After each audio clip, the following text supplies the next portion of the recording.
voudrais aujourd'hui vous parler de l'antenne de Lécher, qui est l'outil utilisé par les géologues d'aujourd'hui, en remplacement du lobe antenne, des tiges coudées qu'on appelle Redmasters, ou de la baguette de sourcier, ou même du pendule.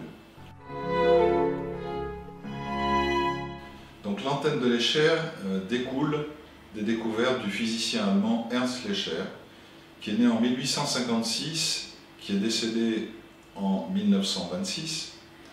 Ernst Lécher a découvert que si on alimente électriquement un U en métal, on permettait à une onde de se propager dans le prolongement des pointes du U, et la longueur de cette onde était égale à la longueur des brins. Ensuite, il a positionné une passerelle métallique entre les deux brins parallèles, et en déplaçant cette passerelle qu'on appelle en physique un shunt, eh bien, ça revenait à changer la longueur d'onde dans le prolongement des pointes. Ensuite, un physicien allemand nommé Schneider a adapté le principe des fils de Lécher à ce qu'on appelle l'antenne de Lécher aujourd'hui. Cette antenne de Lécher est constituée, là encore, d'un U métallique, dont l'extrémité des pointes est masquée par l'embase, à laquelle on a adjoint deux tiges de préhension métalliques, et il est important qu'elles soient en métal, parce que ça permet d'alimenter électriquement l'antenne grâce à la différence de potentiel électrique qui existe entre les deux mains. Si vous prenez deux électrodes entre vos doigts, reliés par un fil conducteur avec un voltmètre, vous apercevez qu'il existe une différence de potentiel électrique entre les deux mains, puisque l'antenne bouge, les valeurs sont différentes selon qu'on tient les deux bornes ou qu'on les lâche. Et cette différence de potentiel électrique alimente l'antenne en électricité, et cette électricité va aller jusqu'au prolongement dans l'antenne, jusqu'au bout des fils, permettant de propager une onde dans le prolongement des deux brins qui sont ici. Ensuite, un shunt, un court-circuit a été positionné à cheval sur ces deux brins et permet de régler la longueur de l'onde en sortie. C'est-à-dire que si je recule de court-circuit, j'envoie une onde dont la longueur est la même que celle des brins, celle qui sépare les brins du court-circuit. Et si je rapproche le shunt, ça revient à travailler avec une antenne plus courte, et à ce moment-là, j'envoie une onde plus courte.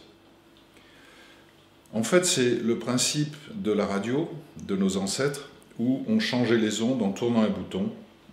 Et bien là, on le fait à la main, en faisant glisser le curseur entre les deux brins. Il restait à positionner le shunt à un emplacement précis, de façon à sélectionner, dans la totalité des ondes qui se présentent à nous et dans lesquelles nous baignons, celles qui correspondent à l'objet de notre recherche. Par exemple, si nous voulons trouver une veine d'eau souterraine, nous devons régler l'antenne à 7,8. C'est-à-dire que, en fait, les électrons provenant d'une main passent par un brin, empruntent le shunt, le court-circuit, et vont vers l'autre main, en même temps qu'une onde est propagée de la même longueur que la distance qui sépare, je le rappelle, le shunt de l'extrémité des fils. Il fallait donc un double décimètre qui était rapporté entre les deux fils pour savoir distinguer, par exemple, une veine d'eau à 7,8 du rayonnement gamma qui fuse à travers la fissure dans laquelle ce cours d'eau circule et qui répond lorsque l'antenne est réglée à 8,6. Alors cette antenne, elle va réagir quand je l'ai réglée à 7,8 sur les rives du cours d'eau. Pourquoi? Parce que lorsque l'eau frictionne contre les parois en sous-sol, cette friction génère une différence de potentiel électrique à la verticale des rives. Et lorsque je rapproche cette antenne d'une rive de cours d'eau, en fait, l'onde que réceptionne l'antenne en provenant du bas coïncide avec l'onde émise par l'opérateur, et la rencontre de ces deux ondes de même longueur fait que l'énergie électrique est convertie en énergie mécanique. La loi qui rend compte de ce phénomène et en physique s'appelle la loi de Laplace.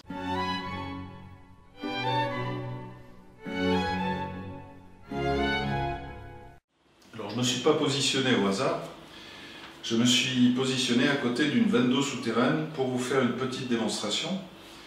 Donc j'ai réglé mon antenne à 7,8 pour trouver les rives du cours d'eau, je m'en rapproche, l'antenne charge, et grâce à une antenne réactive, ça me permet de faire du slalom ici, autour de la rive du cours d'eau, et de trouver une rive, l'autre rive.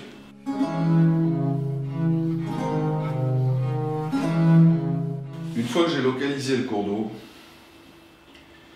je vais chercher sélectivement le gamma, le rayonnement gamma, rayonnement ionisant, qui fuse entre les rives du cours d'eau par la fissure dans laquelle ce cours d'eau circule, en provenance du magma souterrain, le magma qui forme le manteau, la roche en fusion, qui se décompose de l'uranium jusqu'au plomb et qui émet des radiations. Ces radiations fusent par les fractures du sous-sol que les vannes d'eau creusent au fil des années.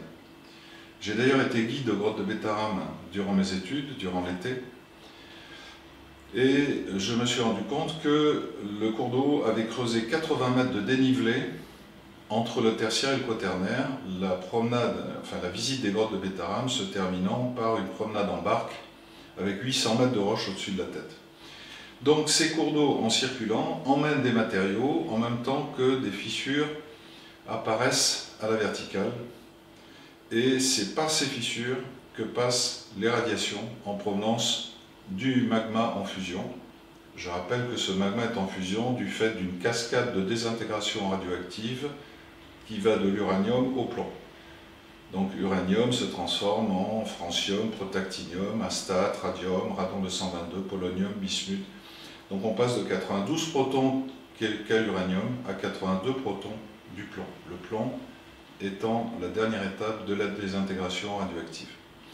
Donc ces radiations sont dangereuses pour la santé humaine et il est important de pouvoir les détecter sélectivement. Donc 8,6, je me déplace, j'arrive à en buter sur ces radiations, je les capte un petit peu à la façon d'une radio, et j'ai les deux bords d'un tracé qu'il est important d'éviter.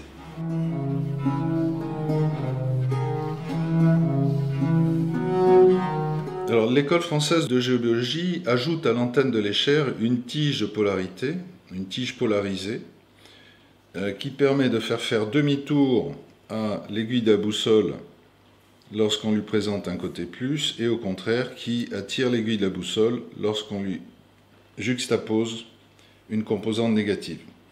L'intérêt de cette tige de polarité, c'est qu'elle permet d'isoler sélectivement la composante positive des réseaux plutôt que la composante négative, ce qui permet à l'opérateur, d'une part, de distinguer des ondes positives des ondes négatives, et d'autre part, de se protéger de la composante négative des réseaux, lui permettant ainsi de travailler durant des heures sans fatigue. Alors bien sûr, en serrant fort l'antenne, l'énergie électrique apportée dans l'outil est meilleure, un petit peu comme lorsque les languettes d'une lampe de poche sont bien en appui sur l'ampoule. Mais bien sûr, lorsqu'elle pivote, ça provoque ici un petit cale. D'ailleurs, c'est à ça qu'on reconnaît les géobiologues expérimentés. Ils ont un cale sur le petit doigt. Pour ma part, il m'a fallu 30 ans pour avoir un cale de cette dimension.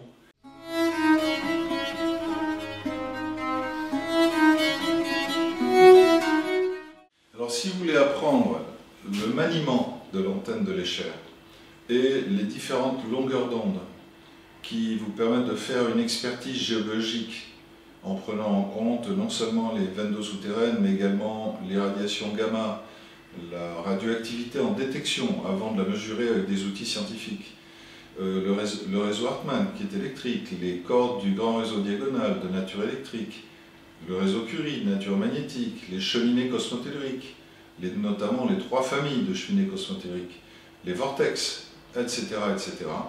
Eh bien, toutes ces formations peuvent vous être apportées par l'École française de géobiologie, qui sort en 2017 sa 10e promotion. Donc l'école existe aujourd'hui depuis 11 ans, à travers un cursus qui est parfaitement rodé et progressif. On vous apprend également dans cette école à détecter et à mesurer les pollutions en provenance de l'électricité 50 Hz, c'est-à-dire l'électricité du réseau, mais aussi les hyperfréquences en provenance des radars, en provenance des antennes relais de téléphonie mobile, des fours à micro-ondes, des bases DECT, des téléphones sans fil, etc., etc., etc. Et on va jusqu'à vous enseigner la détection des phénomènes paranormaux en vous proposant sur les ondes qui émanent du sous-sol, la pollution électromagnétique d'origine artificielle et le paranormal, évidemment, des solutions.